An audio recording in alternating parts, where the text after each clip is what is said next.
জামাতে পরিবারতন্ত্র নাই যে বাবার গুণাবলীতে আমি নেতা হয়ে যাব। আদর্শহীন দল যেগুলো, সেগুলোকে দলকে টিকিয়ে রাখার জন্য একটা সিম্বল অফ ইউনিটি লাগে, একটা ঐক্যের প্রতীক লাগে। ডক্টর কামাল হোসেন ইন্ডিয়াতে গিয়ে শেখ হাসিনাকে নিয়ে আসছে, নিয়ে এসে তখন তাকে নেতা বানিয়ে আবার এক হয়েছে। আপনার বাবা গোলাম আজম তার সন্তানদেরকে কেন জামাতে রাজনীতিতে বা শিবির রাজনীতিতে যুক্ত করলেন না? আমার এটা আপনার কথার প্রশ্নটার মধ্যে অনেক ভুল তথ্য আছে। প্রথম কথা হলো, পাকিস্তান আমলে ছিল ইসলামী ছাত্র সংঘ। আমার বড় ভাইরা ইসলামী ছাত্র সংঘ পড়েছেন। আমার বড় ভাই হাই স্কুলে এবং 9-10-এ পড়তে, কলেজে পড়তে ওনারা ইসলামী ছাত্র সংঘ পড়েছেন। তারপরে 72 সালে বড় দুই ভাই চলে গিয়েছেন এবং ওখানে ওনার সংগঠনের সাথে কাজ করছেন।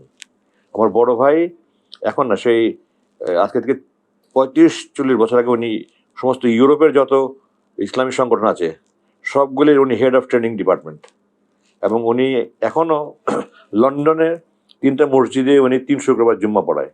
জি, 3টা মসজিদ, এবং উনি সারা ইউরোপে ঘুরে ঘুরে উনি বিভিন্ন রকমের লেকচার দেয়। উনি সংগঠনের সাথে খুব সক্রিয়ভাবে জড়িত ছিলেন। তারপরে আমার মেজো ভাই আছেন, কিন্তু উনি অত সক্রিয়, উনি ব্যবসা করেন, ব্যবসায়ীদের তো সময় অনেক ব্যবসাতে চলে যায়, মানে অনেক রকমের ব্যবসা আছে না। তারপরে ভাই সক্রিয়ভাবে জড়িত।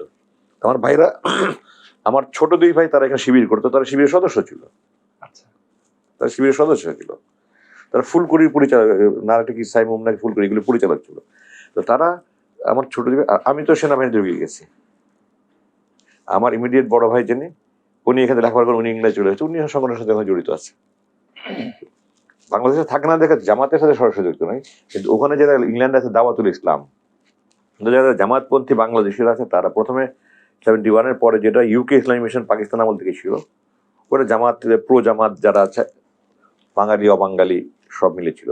কিন্তু যখন আস্তে আস্তে এটা জনবল বৃদ্ধি হতে থাকলো, বাঙালি অনেক হয়ে গেল, তখন দেখা গেলো যেটা আলাদা হলে ভালো হয়, যেহেতু 2 রাষ্ট্র হয়ে গেছে। তখন দাওয়াত ইসলাম কবে হয়েছে আমি ঠিক জানি না, আমি 78 পর্যন্ত লেখাপড়া করেছি। ওখানে আমরা তখন ওখানে ইয়াং মুসলিম অর্গানাইজেশন নামে একটা প্রতিষ্ঠান, আমরা ওটাতে কাজ করেছি। আমরা ওখানে তো আর আমাদের দেশের মধ্যে পরিস্থিতি না, ওখানে আমরা কোরআন হাদিস শুধু আলোচনা করতাম যেন নিজেদেরকে মুসলমান টিকিয়ে রাখা যায়।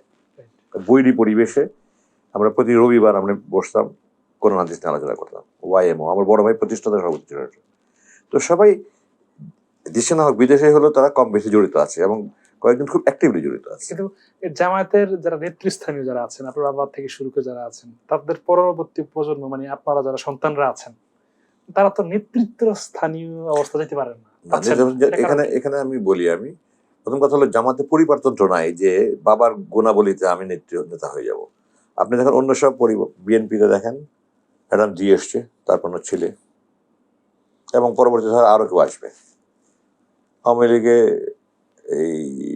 এই মহিলার পরে হয়তো তার বোন আসবে, তারপরে কে আসবে আমি জানি না। বাট এই জাতীয় পার্টিতে কি এসছে, এসে ওনার ওয়াইফকে উনি নেতার আসনে নিয়ে আসছে, ওনার ভাই এখন দলের নেতা। বিকল্প ধারা, মাহিবি চৌধুরী বাবার উত্তরাধিকার হয়েছে। বিজেপি, নাজির রহমান মঞ্জুর ছেলে আমদানি পার্থ নেতৃত্বে এসছে। জাগপা শহীদ আলম প্রধানের ছেলে নেতৃত্বে এসছে। তো মূলত আদর্শহীন দল যেগুলো, সেগুলোকে দলকে টিকিয়ে রাখার জন্য একটা সিম্বল অফ ইউনিটি লাগে, একটা ঐক্যের প্রতীক লাগে। এই জন্য আওয়ামী লীগ যখন পুনর্জন্ম হলো আপনার ইয়ার আমলে, তখন আওয়ামী লীগ কয়েক ভাগে ভাগ হয়ে গেছিল।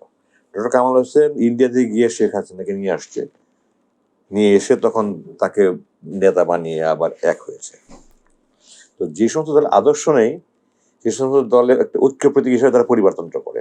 যারা আদর্শ আছে তারা আদর্শ ভিত্তিক দল গঠন করে, এবং সেই হিসাবে নিজামী সাহেবের সন্তানরা, বাকি সবার সন্তানরা কিন্তু ছোট ছোট।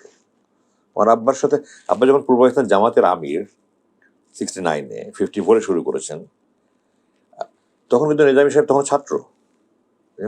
তো এই বয়সের ডিফারেন্স দেখে আমাদের ছেলেদের বয়স অনেক কম, কারণ তারা কে কতটুকু সংগঠনের সাথে জড়িত আছে আমি জানি না, কিন্তু এই ব্যারিস্টার নজিবুর রহমান যে আছে সে সংগঠনে জড়িত আছে আমি জানি, এবং আমি যদি জানি জামাত তাকে মনোনয়ন দিয়েছে বাবার আসনে। আর বাকি 3 ছেলে তো ওনার বাইরে থাকে, তারা ওখানে কি করে আমার ডাইরেক্ট নলেজ নেই। মুজাহিদ সাহেবের ছেলেরা এখানে কে জড়িত আছে বা অন্যান্য ছেলেরা কে জড়িত আছে আমার ঠিক জানা নেই। তো জড়িত থাকলে সাইদি সাহেবের ছেলেরা কম বেশি কিছুটা বোধহয় সম্ভবত এখন আমি যতটুকু দেখি ফেসবুক টেসবুকে ওনারা কিছু করছে, কি করছে আমি অতটুকু শিওর না, আমার তো দেখার সময় হয় না। তো যদি কেউ জড়িত না হয় এটাতে মানে কোনো অপরাধ বলে আমি মনে করি না, যতক্ষণ পর্যন্ত তারা আল্লাহর রাস্তায় আছে, যদি দিনের রাস্তায় থেকে থাকে, কোনো অন্যায় অবিচার জুলুমের সাথে বা পাপের পথে না গিয়ে থাকে, দ্যাট ইজ গ্রহণযোগ্য। আশাটা হয়তো কাম্য হতে পারে, কিন্তু আর বাধ্যতামূলক নয়। আচ্ছা তো আমি তো সেনাবাহিনীতে ছিলাম, আমার তো কোনো সুযোগই ছিল না। আচ্ছা